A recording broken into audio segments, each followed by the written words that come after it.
So Farah, how do you take notes in class? I use my laptop.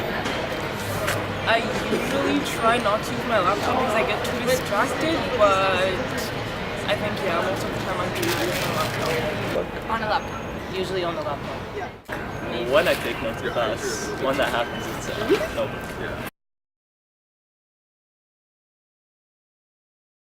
Okay, and how many hours a day do you spend like in front of a screen or using technology? Around 5-6 hours a day. At least 10 hours or 12 hours, I don't know.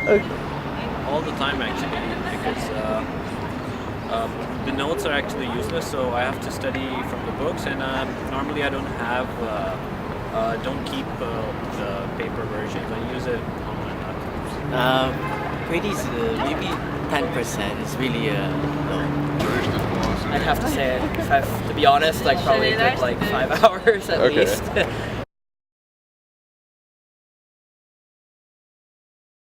Do you think that your use of technology is excessive? Yeah. Yeah. Okay.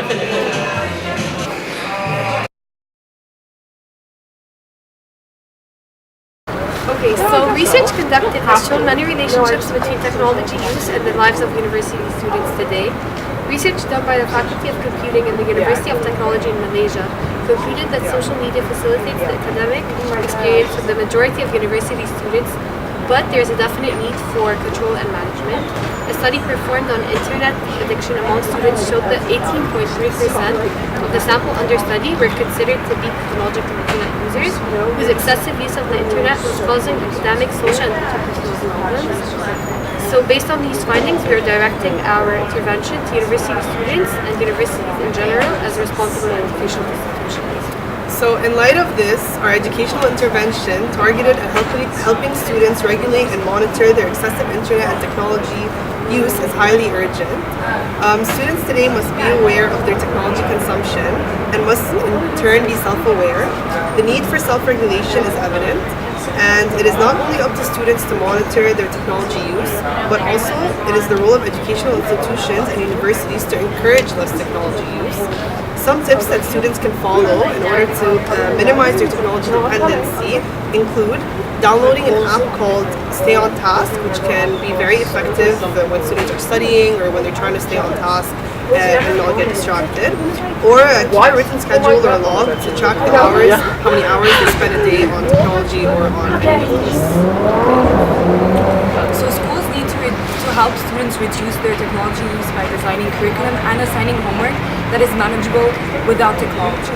For instance, at McGill, My Courses creates an academic environment in which technology is crucial for completing assignments and checking out.